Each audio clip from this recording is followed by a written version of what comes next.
ඊයේ තියෙනවා මේ ළමයි අයිතිවාසිකම්. ඒකේ තියෙනවා වගන්ති පඩමක් 50ෙම තියෙන්නේ ළමා අයිතිවාසිකම් ගැන තමයි. හැබැයි 39 වෙනි වගන්තියේ තියෙනවා විශේෂ අවශ්‍යතාවය දරුවන්ට තියෙන අයිතිවාසිකම් මොනවද කියලා. හරි. ඒ වගේම තමයි මේ 1997 නොවැම්බර් 25 වෙනිදා ගැසට් පත්‍රයක් නිකුත් කරලා තියෙනවා. ඒකේ නිවේදනයේ තියෙනවා මේ අනිවාර්ය අධ්‍යාපන පනත කියන එක. අනිවාර්ය අධ්‍යාපන පනත කියන්නේ ළමයින්ට අවුරුදු 5 ඉඳලා අවුරුදු 16 වෙනකල් සියලුම දරුවන් අධ්‍යාපනය ලැබිය යුතුයි කියන ගැසට් පත්‍රය තමයි නිකුත් කරේ අධ්‍යාපන අමාත්‍යාංශය විසින්. ඉතින් ඒකෙදි දැන් හැම දරුවෙක්ම කොහේ හරි පාසලක මොන හරි ස්ථානයක ඉගෙන ගන්න ඕන. එහෙම නැත්නම් ඉන්න කාටවත් අයිතියක් නැහැ. නමුත් මේ වෙනකොට විශේෂ අවශ්‍යතා තියෙන දරුවන් බොහෝමයක් ගෙවල් වල ඉන්නවා.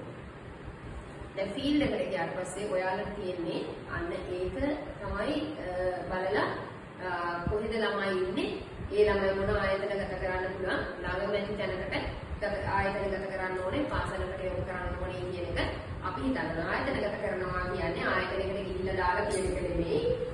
ඒකට ගැළපෙන පාසලක් දැන් නව ජීවන වගේ පාසල් තියෙනවා. අපිට දැන් අමුකොළ පැලැස්ස තියෙනවා, වලස්තිල තියෙනවා, හතුවල තියෙනවා.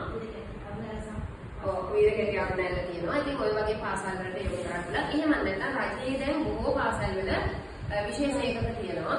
ඒ විශේෂ ඒකකයකට හරි දරුවන් යොමු කරන්න ඕනේ. හැබැයි අවුරුදු 16 පහුණු දරුවන්ව අපිට මේවට මොනවද වෘත්තීය පුහුණු වල යොමු කරන්න පුළුවන්කම තියෙනවා. දැනට මේ තෙලුගු යාය තියෙනවා විශේෂ අවශ්‍යතා තියෙන දරුවන්ට තෙලුගු යාය වෘත්තීය පුහුණු මධ්‍යස්ථානයේ වෘත්තීය පුහුණුව ලබන්න පුළුවන්කම තියෙනවා. ඒ වගේම හීනකඩුව පන්සලේ තියෙනවා VTA එක. ඊට පස්සේ ගොඩිගමුවේ තියෙනවා තරුණ සේවා සභාවෙන් කරන එක. ඉතින් ඒ වගේ තැන්වලට දරුවන් යොමු කරන්න පුළුවන්කම තියෙනවා. හැබැයි ඒ වගේ තැන්වලට යොමු කරන්න පුළුවන් දරුවෝ කවුද කියලා බලන්න. එහෙම නැති දරුවන්ව අපිට පුළුවන්කම තියෙනවා ගෙදර ඉඳගෙන ඒ දරුවගේ අම්මට සහ දරුවට දෙදෙනාටම ඒ පුහුණුව ලබා දීලා ඒක කරන්න. දැන් අපි එහෙම කරලා අපේ රසාංගි කියලා දරුවෙක් රසාංගි දැන් ගෙදර ඉඳගෙන අම්මත් එක්ක කොටුක පේන්ට් කරන වැඩේ කරගෙන යනවා. මොකද වයසි වයසට ආවට පස්සේ අපි ඒගොල්ලන් පාසලෙන් ඉවත් කරන්න ඕනේ. නිකම්ම තියාගෙන පාසලෙන් ඉවත් කරනවට වඩා හොඳම දේ තමයි අපි මොනවා හරි ප්‍රයෝජනවත් දෙයක් ඇතුව ඒගොල්ලන් පාසලෙන් ඉවත් කරන එක.